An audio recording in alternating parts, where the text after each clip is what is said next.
Permiso, señor. ¿Puedo filmar adentro? Sí, mi amor, claro que sí. Ok, gracias.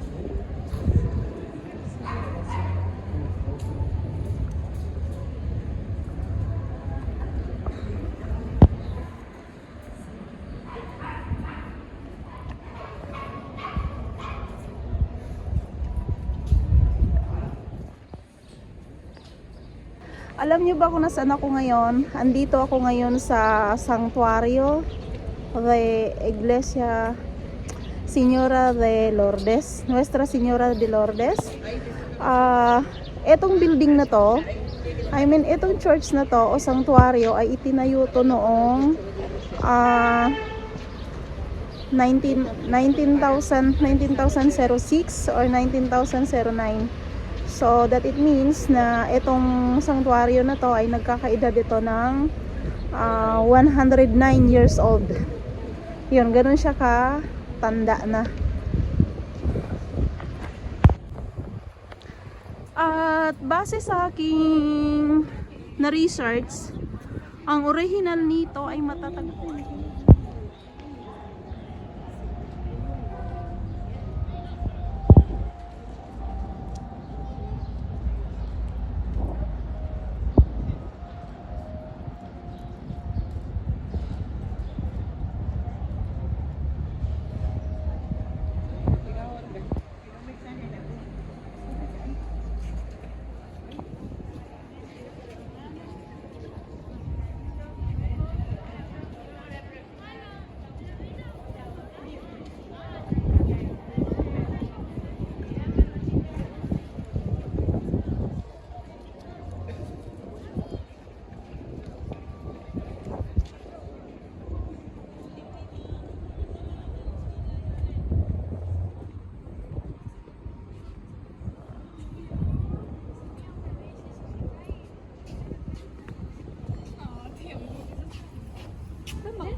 Imagine niyo, chicos, kung gaano na to katanda.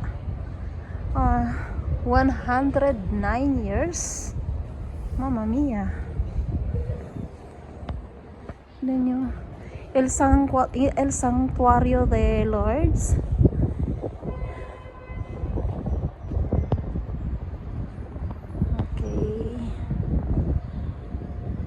Okay. Ito yung kanyang entrance ng sanctuario. Pasok na tayo.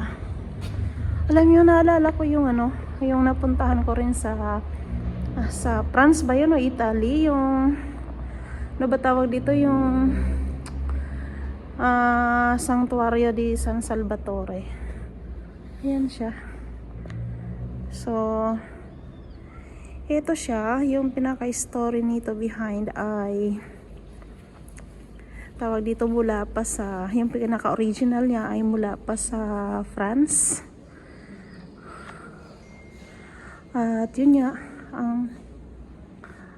ang pangalan na Lourdes ay hindi siya tao, kundi pangalan siya ng lugar, kasi may isang bata doon na naginip, or sabi nga nagpapakita daw sa kanya yung Virgin Mary. Ang pangalan niya ay si Bernadette. At doon nagmula ito. So, yan siya. So, mamaya mga chicos, iyan ako sa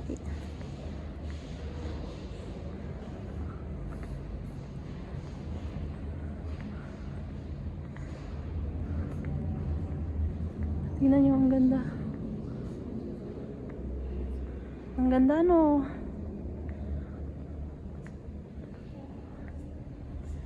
Super ganda siya. Talagang siya, na-preserve.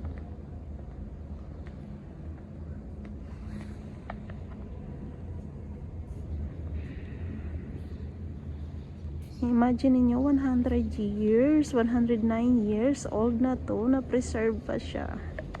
Diba?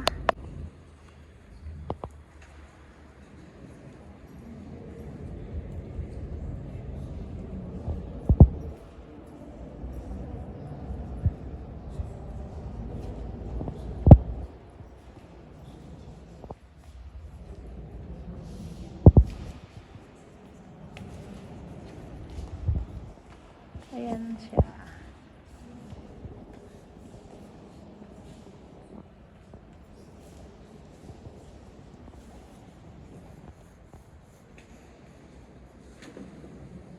Ayan.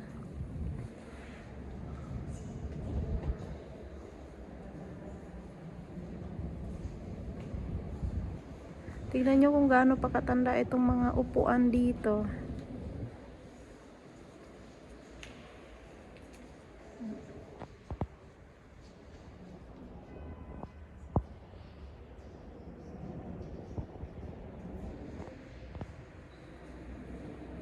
So, ayon sa aking pagkakaalam, maraming mga pumupunta talaga dito para sa pilgrimage kasi tawag dito, maraming mga kahilingan yata, or alam niyo na yung mga miraculous na mga nangyari, ganon. Kadalasan dito ay yung mga pumupunta para humingi ng kanyang mga yung may mga wishes, which is na, alam mo, sa totoo lang ako, hindi ako masyadong nagpapaniwala sa wishing, ganon. Nagpapaniwala ako sa blessings, pero pwede naman siguro mag-try, di ba? So later, magta-try ako mag-wish kung meron bang, kung may masasagot. Ganon. So, okay, see? Venga to Reino. Viste? Yeah, 109 years old, I think. If correct me if I'm wrong. So, eto, bago na tong mga pababa na to. Tapos ito yung labas. So, ito yung paligid. Okay. Ito yung paligid na makikita natin. So, yan nga para sa mga religious ay pwede kayong pumunta dito. Ito ay malapit lang to, madali lang siya, accessible lang siya. Pwede kayong sumakay ng tren, tapos baba lang kayo ng Santo Lugares, ganun lang. Sa kolektibo, hindi ko pa masyadong alam, so tignan natin mamaya kung anong masasakyan. Yan o. Sabi, tignan natin kung ano dito. Sayang mga tawag dito, tuyo na yung mga dahon.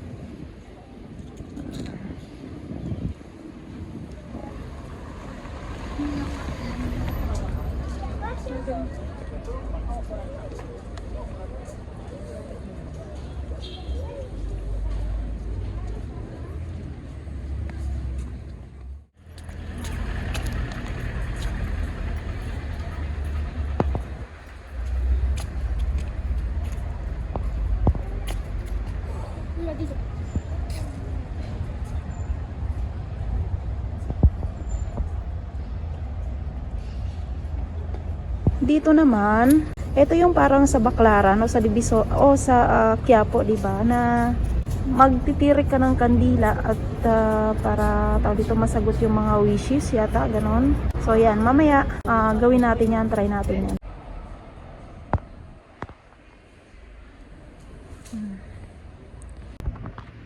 Grabe, napaka-silensyo dito. Ang sarap.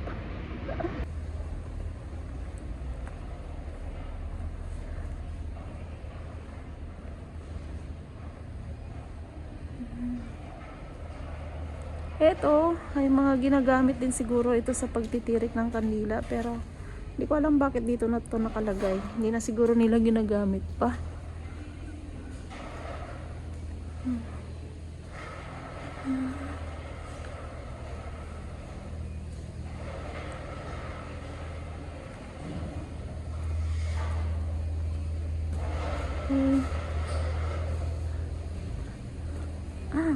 Kung saan na tayo nakakarating. Ngayon meron din dito.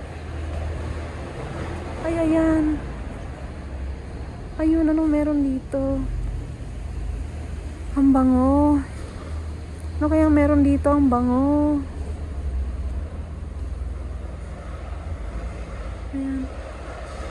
Lindo, ang bango.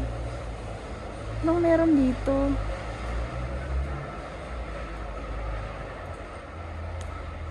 Ay, tiyaya ka. Ayun. Tiyaya ka. Ah. Ano kaya meron dito? Flores naturales?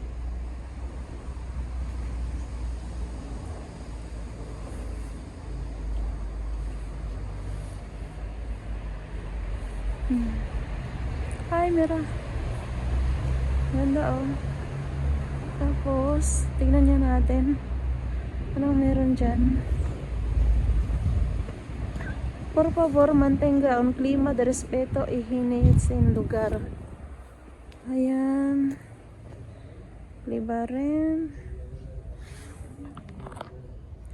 Agapito. Sino kaya ang mga to? Ano to? Mga namatay ba to? O Antonia Berto?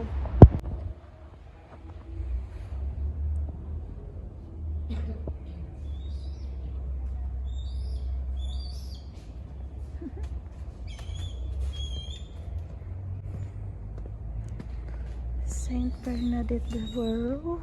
So,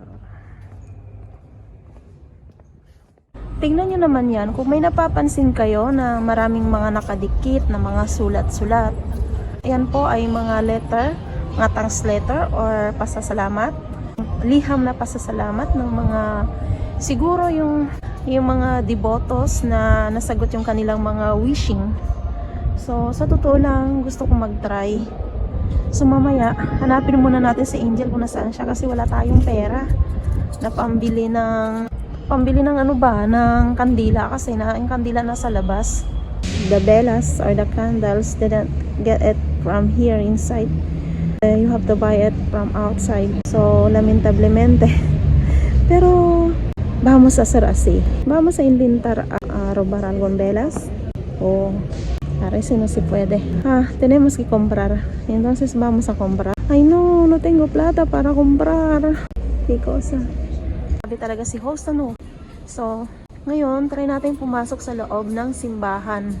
Pasok tayo sa loob para makita natin yung loob. Ayun, ang ganda niya.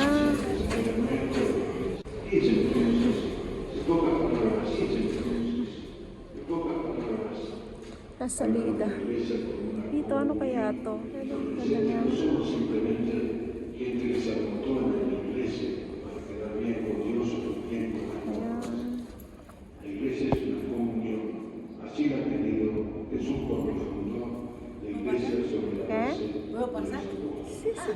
Por favor. No, la señora me preguntó si él si puede pasar y sí, yo digo que sí. Y así. Fue crucificado, muerto, sepultado. Señor,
Eto mga chicos, yung promise ko sa inyo kanina, nasabi ko, magtry tayo na magtirik ng kandila. Hindi ako yung nagpapaniwala sa mga wishing, pero subukan natin. Kaya samahan niyo ako. Oo, mamaya. Kaya samahan niyo ako ngayon sa pagtitirik ng kandila. At gagawa tayo ng tatlong wishes. So, tignan natin. Kasi ayon nga sa aking pagkakaalam ay maraming mga miraculous ang nangyayari dito. So, try natin. So, isang kandila, isang wish, or Isang kandila, bahala ka na kung gusto mo yung mag-wish. Kasi ako, 4 kasi na ano ko dahil meron akong spirits, things. okay. Ikaw, kung wish lang, isa lang. Okay, so ngayon, alam nyo sa totoo lang guys, first time natin tong gumaganito sa tanang buhay ba. So ngayon, subukan na natin, simulan na natin ang pagsisindi ng kandila. Wait lang. Eto, sisindihan natin yung ating kandila. Ay, namamatay. Tapos ngayon, saan ba natin to ilalagay? Sa may bakante. Baka merong bakante dito, tignan nyo. O, tatanggalin yata natin to. Ay, hindi. Eto, ipatong na lang natin to kasi, di ba pag sinagot naman yung wish, hindi naman importante kung ano, di ba? Kung nasa maganda siya nakalagay or what. Ang importante yung nilalaman ng puso. So, patayin muna natin yung camera at tayo mag-wish. Dear God, ang wish ko po sa mga oras na ito ngayon ay June 27 ngayon, okay? So, today is June 28, 2025, 6 p.m., 6 o'clock in the evening. So, ngayon, tandaan nyo po ito ha. Ito po yung ating candle at ito po yung kulay niya, orange. So, i-update ko na lang po kayo kung ano masasagot sa tatlong wishes na hiningi natin. So, yun nga po, ginawa nga po natin, sinubukan natin ang pag-wish at tingnan natin. Ayun. So, God knows. So, tayo na at gabi na, kami ay uuwi na. Ito, ang ganda ng kinalagyan, ang ganda ng kulay. Okay. Yan naman yung itsura. Oh, alam niyo kung ano-ano sinusubukan ko eh. Ngayon, meron dito na tawag dito mga gripo na sabi ay agua bendita daw. So, Bernadetta V por primera vez a la Virgen en la Gruta. Sí, ya leí eso. Y ahora vamos a ver. Voy a sacar una agua acá para tomar. So, ito ay agua bendita na sinasabi. Ngayon, i-try natin kasi sabi pwede daw inumin. So, kukuha ako ngayon dito at inumin natin. Dahil sabi ay malinis daw. Teka. So, pinakailangan din natin sa sayangan. Inom muna tayo. Ang sarap. So, ito siya. Ito na mga chicos, dadalhin ko to sa bahay at iinumin ko talaga to. Tapos ipapainom ko rin to kay partner. Try natin. Actually, hindi ako nagpapaniwala dito. At saka isa pa, first time ko yung makarinig ng mga ganito. So, wala namang masama na maniwala, di ba? Wala namang mawawala. Kaya try natin ito. Ano ba tawag dito? Water blessed? Ang tawag ba? O agua bendita. Agua bendita.